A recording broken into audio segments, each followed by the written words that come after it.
Welcome listeners to episode 10 of the Running Guy podcast, where I aim to provide informative content and interview with elite athletes from around the world, like in today's episode where I'm chatting to a distance runner from Ballarat who is representing Australia in the marathon at the World Athletic Championships in Doha, next Saturday night at 11:59pm, 7am Sunday morning Eastern Standard Time. Welcome Julian Moose Spence. Mate. Thanks for having me, mate. How's the hot desert going over there? Yeah, it's hot. It's no denying that it is real hot, and it is really humid. Sure. The humidity is the real killer, actually. For sure, mate. For sure. Yeah. I heard you talking before, and I spent a bit of time up in the Kimberleys there, and I tried to go out for runs, and like you said, the humidity, it's quite a lot different to just high temperatures. Like you can run in 38-degree heat, but when it's 85-90% humidity, it just seems to your body just wants to completely shut down. It doesn't want to do anything, let alone run.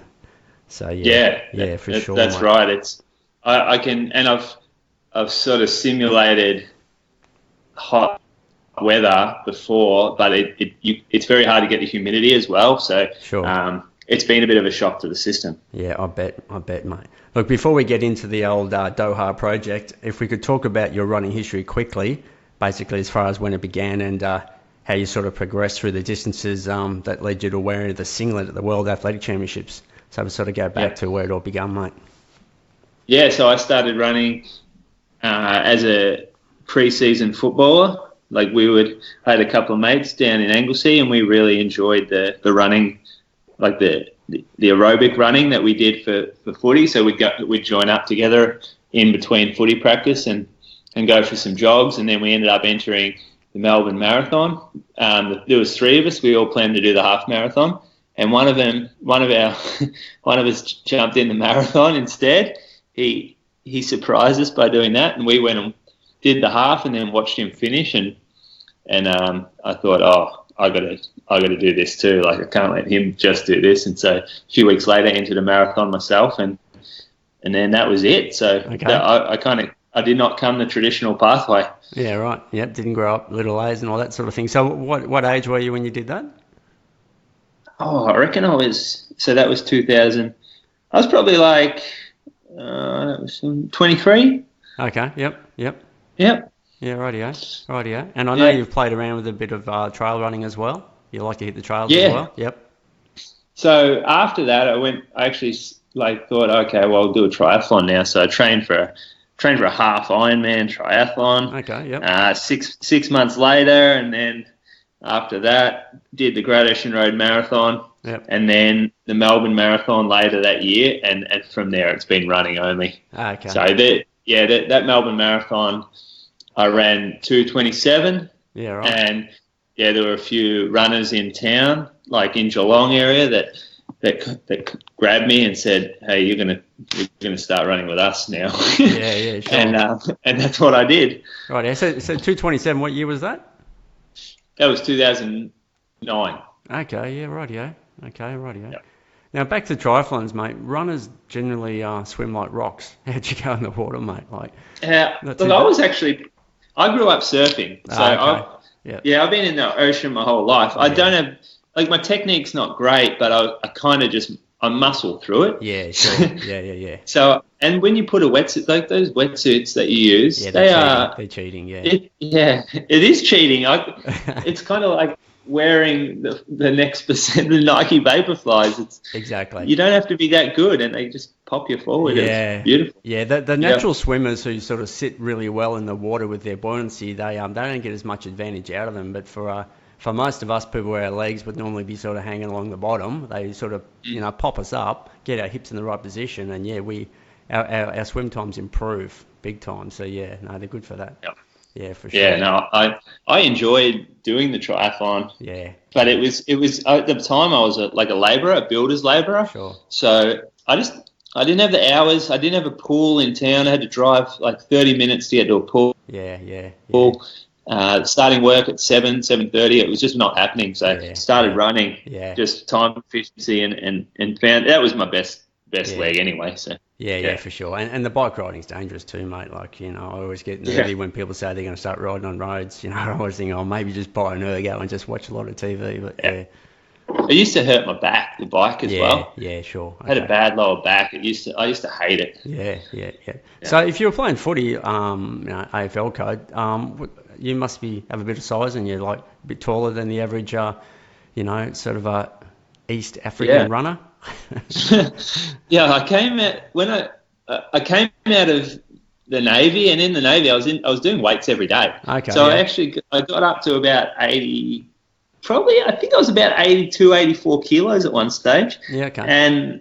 And I'm now 67, 66, 67. So, it's taken 10 years to drop that. Sure. And that's through a lot of mileage. And only now I'm starting to drop those last couple of kilos that's like I start to resemble a runner. Yeah, but, like on Saturday, I'm going to rock up.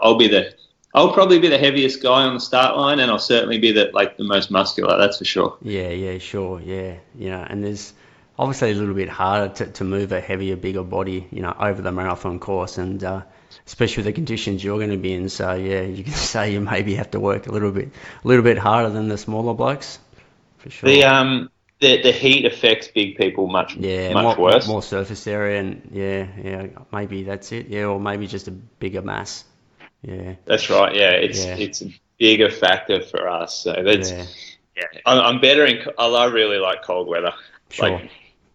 So, and even like when the weather's shitty, inclement conditions, that's when I seem to be a lot better. Yeah. No, for sure, mate. Look, we're going to get into that soon. Look, you've been away from home for about 5 weeks. Going back looking at your Strava account. Yeah, when I was actually looking at some of your earlier sessions, it seems like it seems like you've been away for a while. How's it actually seem to you? Has it gone really quick, or do you feel like you've been away for 5 weeks, or? Yeah, it has gone quick. Okay. I went to St Moritz on August 26th, I think, and so that is 5 weeks. I think it'll be 6 weeks by the time we get home. Yeah. It went really quick because it's training, and every day you wake up and you're like, oh, I've got to do this, I've got to do that. And so it ticks by. Yeah, you're always thinking in the future. Yeah, exactly. And I know, the race creeps up. It's like 5 weeks to go, 4 weeks to go, 3 weeks. And by 3 weeks to go, you're like, oh, God, it's so close. And Yep, it's been fun. I really, enjoyed it. It hasn't been a holiday as such. Just I've been really careful not to overdo things, and in the past been to big city marathons and spent all day walking the city, getting really tired, and this time around I've focused a lot more on just training and resting. Sure. Yep. Yeah. Yep. Now I'll just let you know I was passing through Ballarat a couple of Fridays ago, so I thought I'd drop into your store, the running company there at the Ballarat, and purchase another pair of Next Percents, and the store was actually closed, mate, on a Friday at lunchtime, and there was a sign hanging on the door said, out for a run back in 3 hours. So I don't know who's running the show back there, mate, but you might make a few phone calls, mate, when the boss is away, eh? Is that a joke? No, you hope so, don't you? Otherwise, Moosh is hanging up and he's on the phone. Yeah. I'm like, it was grand final day. Of course it was shut. Grand final parade. Yeah, exactly. Yeah. All right, how about that? That wasn't a grand final, was it? I mean, as far as being a fan of AFL myself, it's not the one that we want. It doesn't really matter if, I'm not a GWS or a Richmond fan, but we just want to see a good game, and that certainly wasn't one. Oh, I didn't even know the scores until 4 days later. And you wouldn't kind of just detached. Yeah, and no one talks when it's such a bad game. No one talks about it. Yeah, just move on. It just sort of disappears. Yeah, for sure. Okay, let's talk about your first stop at St Moritz there. Obviously, an incredible, beautiful spot to train. Altitude, incredible trails, incredible scenery. Tell us about that. Was that part of the Australian sort of athletic or marathon or track and field squad, or is that something that you did separately, or? Yeah, that was separate. The official AA camps were either Cairns or Gavirate in Italy at the AIS European Training Centre. Yep. But as distance runners, we looked for altitude to as a training camp location. So neither of those camps had that. I went to St Moritz. The other two Australians there, Sinead Diver, Ali Pashley. And there was a few walkers there before we got there. But it's not just the altitude at St Moritz which makes it good. Like their trail maintenance and how good the running paths are there and the options there. It's endless. It's beautiful. And makes you want to get out and go for a run. Whereas like later on Gavirate, it's sort of I was there for a week, and there's only so many places you can run, and it's all concrete, and it's pretty uninspiring. And I felt like it was a lot more of a forced effort to go out for a jog. Not really built for runners. Not built for distance runners. It's kind of the facility there is great for cyclists, rowers. It's on a lake, isn't it? Yeah, it's on a lake, and there is a path around it, but it's all concrete. And it's not great running. It's sort of but that's why not a lot of distance runners spend much time there. But St Moritz, beautiful spot. High enough to get a benefit, but not too high where everything's such a chore. Like easy runs are still okay. So your perception of effort sort of improved as the days ticked over while you were there? I was actually fine. So straight into it. I was fine. I was fine for the easy runs. And then for the workouts, that's where you really notice. You go into debt, oxygen debt, a little earlier, and once you're in the debt, there's no coming out of it. It's like you push over that threshold, and then that's it. It's kind of like workout over almost. So you just have to make a few adjustments there, or did you just sort of push to that level anyway, just to sort of see what you could do? Made adjustments. So basically with the shorter repeats, you don't need to adjust too much, a little bit more on pace, but you adjust on rest. So you give yourself a little bit more recovery between them. And on the longer repeats or the tempo runs, you adjust your pace. And you can even break it up, like intervals could. So if you did like a 30-minute threshold, perhaps you do 3 by 10 minutes and get the same volume of work in, but a little bit more recovery throughout it. Okay, cool. Now with Doha, obviously it's all about the environment, the heat. What sort of heat acclimatisation did you sort of do, and what sort of temperature and humidity were you sort of trying to subject yourself to there, and for what length of time? And I assume that you're under some sort of, you're being helped out by, people who are specialists in those areas, either from over there or in Australia? I reached out to my friend Sam Tebek, who works at South Australia Sports Institute, and he's doing his PhD on heat training at the moment. So he sort of wrote out a bit of a protocol based on a training program, my proposed training program, and it's kind of like a combination of passive and active heat stress. So that the passive heat stress is saunering after a run. So jump in the sauna, spend as long in there as you can tolerate, increases your sweat rate. Basically that's the purpose. There's a few other sort of physiological changes and adaptations you get, but one of the things is sweat rate. Hot bath is another example of passive stress. And then active stress is running in really hot conditions or making yourself hot. So running in like multiple layers of clothing when it's quite warm out, or running in a heated environment on a treadmill, like in a heat room. What about, is there any science in sort of not overhydrating, not hydrating too much before you go into those sessions, as far as like, should you sort of go into it normal, say you go into it in a normal state or nearly like a dehydrated state?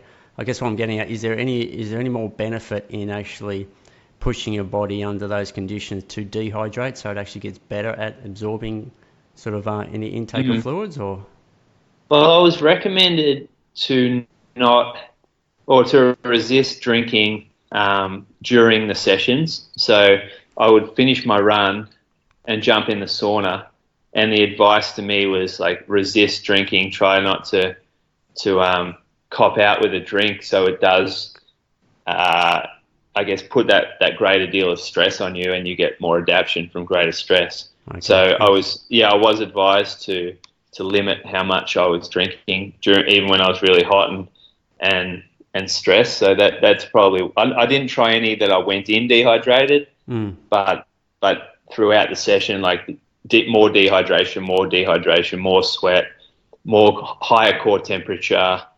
That was the idea of it. Okay, yeah. So you're basically trying to, I mean, I hear about, it increases blood plasma volumes and that. Yeah. But also, are you trying to, obviously, I mean, basically make your body a lot more efficient at like sweating and also like cooling the body? Is that what you're trying to do, or has it got anything to do with? Yeah, that's right. Yeah. Okay. Yeah. So the idea is that you, well, as far as I know, the idea is that it increases your body's efficiency to cool itself and to lower it or resist the raise in core temperature, and it does that through producing sweat earlier on and at a higher rate. Okay, and yep. the component of the sweat is you lose less electrolytes as well. Okay. After adaptation, so right. yeah, your sweat is more efficient at cooling you, and also it's more efficient at keeping you in a more healthy state for longer, so you don't just lose all your salts immediately. Okay. And as far as like duration and frequency, I mean, what's the go there? How to get the right adaptation, how often do you need to do it, and for how long? Well, again, as far as I know, and I was chatting to Sam, but what we worked out was like a big block of hitting it every day. Yep. So like 7 days straight of heat stress, yep. and then you kind of go through a maintenance phase of 2 to 3 times a week. Okay. And then when you get closer to the race, you re-acclimatise and you hit the heat again because if you do too much heat, it's a bit too stressful and you can't get good workouts in, and you're always kind of recovering from that. Yep. So that's why you don't go and live in Doha and train for a month beforehand, because your training turns to shit. Even though you might be heat adapted, you probably won't be fit. Yep. Look, are there Australian sports doctors actually over there in Doha, sort of, obviously preparing you guys, but are they sort of giving you any ideas about changing your hydration plan than what you normally? I mean, obviously it's hot, you need to take in fluids, but it's also common for athletes to sort of, when they're going to very hot conditions, to sometimes overhydrate, and then sort of, which flushes the systems of the sodium and other sort of regulating minerals. So have they sort of said, don't go overboard and overhydrate during the event, but before the event, and then in the actual event, is it, these days they say drink to thirst, but I imagine over there you're going to have to take in so much. But then you've also got the problem of so much stress, well, added stress for those temperatures, where you might have sort of GI issues and all that sort of thing. So I'm just interested to know, what sort of advice they're giving to you, or what your nutrition or hydration plan is going to be. Yeah, well, I've developed that with my own sports dietitian, Steph Gaskell, and for one, I don't think overhydration will be an issue, because mechanically, like at the paces we're running, it's very hard to get enough fluid in anyway. Yep. So even if I was only drinking water on the course, no electrolytes, I don't think that I could physically get enough water down for that to be a problem at all. Yep. It's just I think ultra marathoners who stay at an aid station 20 minutes and just smash water in the heat or something like that could be a drama, but yeah, like physically won't be able to get enough in. I'm doing this thing called hyperhydration, which is sodium loading. Okay. So I'm going to have a heap of sodium in my system before the race starts, and that helps with blood plasma volume, and I'll still take electrolytes throughout the run. Like, to be honest, although there's doctors here, they don't know me, and they're like, there's a potential issue with them providing advice without actually knowing anything about me and just confusing things. So although the option is there to talk to them, I think I'm getting more specific advice from a sports dietitian who we've worked with together. Okay, yep. And as far as not drinking too much the days leading into it, has there been any discussion on that, or are you just going to drink per normal, or do you think you need to go into it, more hydrated than you would, say, Melbourne Marathon or whatever it might be? I think just you can't be. There's just being hydrated or in a hydrated state, and that's where I'll be. So I'm not going to just load myself with water day in, day out, because you're right, you will start flushing out. That's right. The electrolytes. Yeah. So there's just like a healthy medium. Sure. And cool. And the few days leading in, like, I'm just going to do what I would do for a normal marathon, where I hit the race hydrated. But then before hyperhydration, during, like, we got slushy mixes where we can use like Morton, the carb product that I use has a high amount of sodium in it anyway. So my special drinks, I'll be taking Morton, they'll be in chilled water. A lot of it will be about cooling. I think hydration is obviously really important because it does help lower your core temperature, but there's all these other things that we need to work out, like it's not so much cooling or lowering the core temperature, it's about slowing the rise of the core temperature. Okay. So like ice, water, frozen towels, stockings with ice through it. So tonight I have a workout where I'm going to practice a lot of these things beforehand and try to do a bit during, and just work out I don't know what a stocking full of ice is going to feel like around me. I don't know whether I'll be able to run with it. I'm going to practice that tonight. That's you pretty much got to the next question I was going to ask. You being a little bit of history in triathlon there, and you sort of know what goes over there in the lava fields in Kona there, and so my question was going to be, is there going to be ice available at the aid stations, or is that something that you need to sort of have, whether it be special handlers or actually have it on special needs tables or whatever it might be? And was that going to be something you're allowed to do or could do during the race, such as ice in towels and stockings and underneath your cap and all that sort of thing, just to, like you said, to minimise how much that temperature does rise? So it's a 7K loop, and on one side a drink station, on the other side a drink station. So it's sort of every 3 and 4 kilometres we're going to hit drink stations. And that's personal stations where they can give you ice, towels, special drinks, slushies if you want them. And then in between those, there's chilled water that you can throw over you or drink, and wet sponges that are at kind of a warmish temperature. Sure. So that's how the setup works. And so I'll be seeing someone like 3K, well, who knows really, but probably like 10 to 11 minutes, I'll be seeing someone that is familiar who can pass me something that I've actually specifically asked for. And within those 10-minute blocks, I'll still be being able to grab water, and cold water at that. Okay, for sure. Now, you've been running out there at the hours that you'll be racing to get an idea of it, I believe.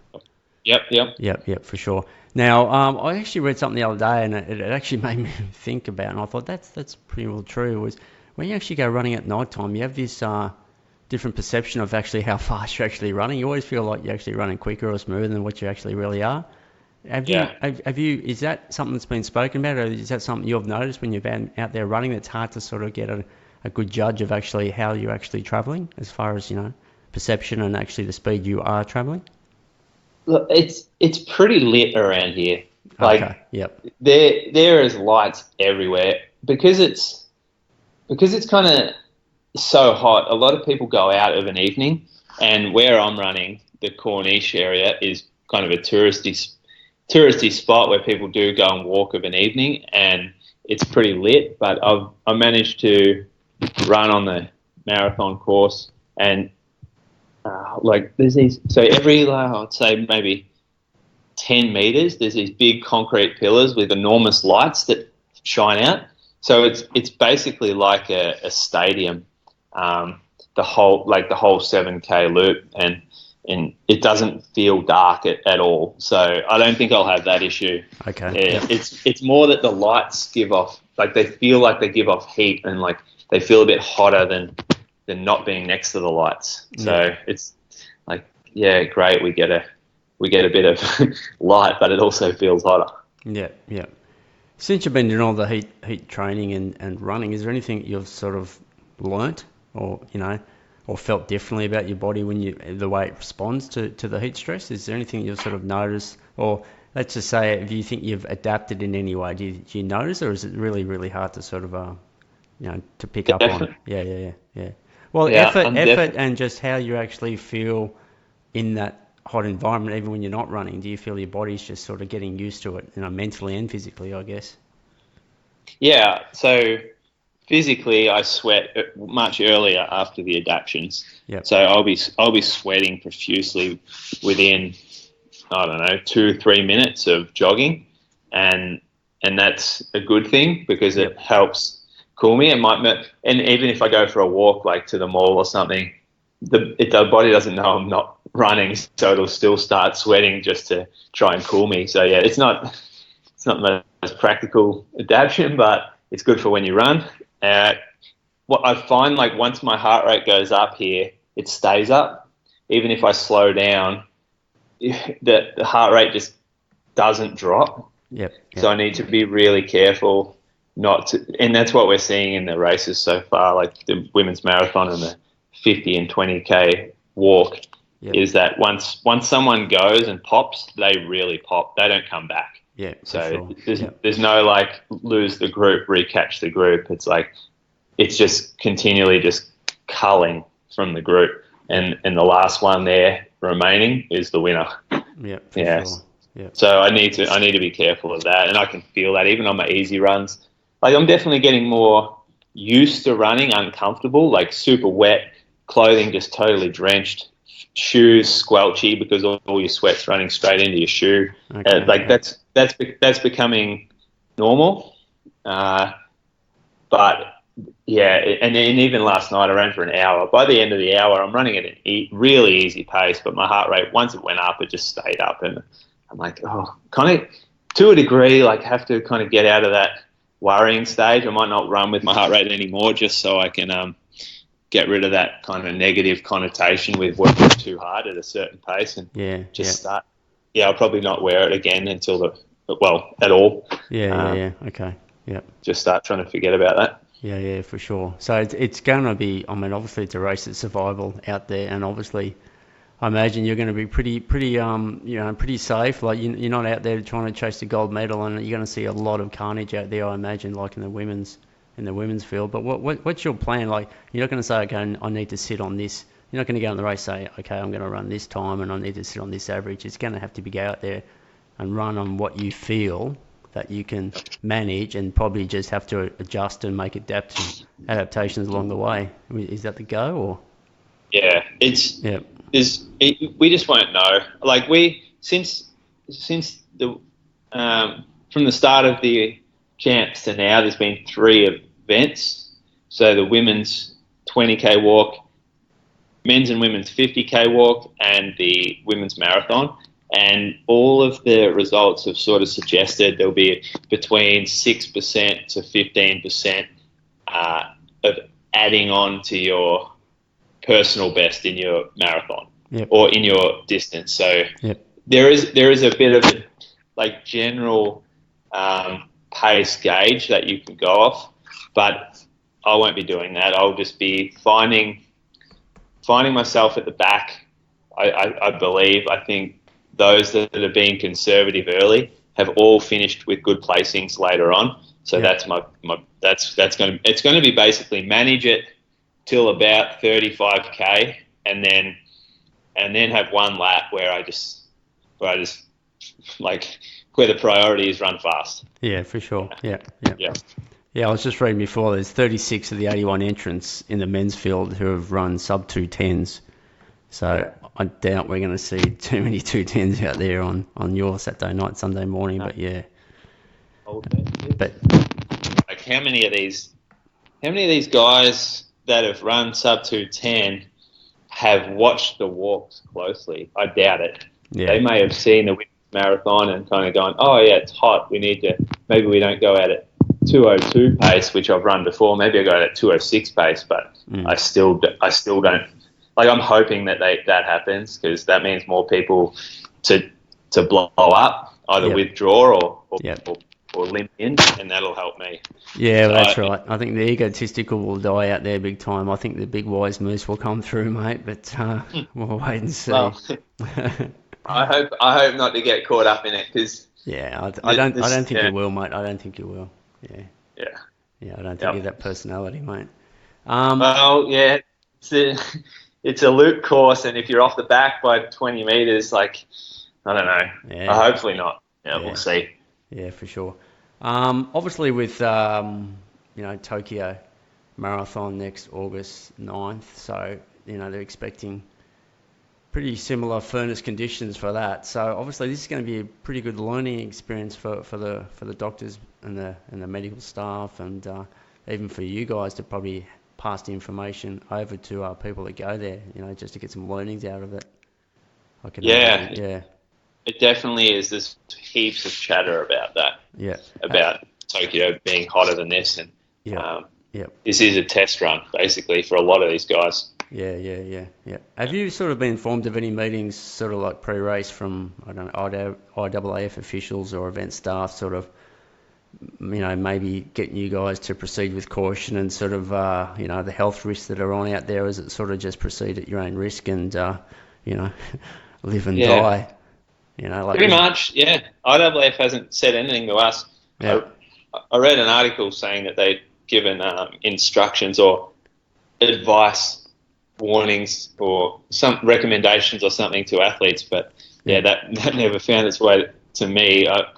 If you're not doing that, then you won't last out there. Yeah. You'll just stop running. Your body will tell you. I think a lot of these guys will just stop. Their mind will tell them. Yeah. And say, hey, I'm going to run super slow. I'm going to finish well outside the top 10. What's the point? Yeah. So they just step off. Yeah. I'd say so. Yeah, for sure. If something bad did sort of go on out there for you and you sort of got under a lot of stress and you weren't looking that good, is there any sort of staff from, like, let's call it the Australian contingent, able to provide sort of aid and assistance to you, or is it just restricted to the sort of event medical personnel? Yep. There's event medical personnel. There's also a doctor from the Australian team that will be allocated to the aid station. So there'll be someone there who will have the ability to assess me if I'm really, really falling down. There'll be a physio there, mainly for pre and post race, but they'll still be there as a medical person. Okay. There's the marathon coach, Brent Valance. He'll be there giving drinks. The exercise physiologist, he's on the other drinks table. They normally bring out a dietitian as well to help. I'm not sure whether she'll be there or not. I haven't seen the staff list for the night, but there's going to be medical people there, and I've never found myself in that position before, but I've never done a marathon in the heat before. Sure. Yeah. Yeah. So I'm like, I hopefully that I can.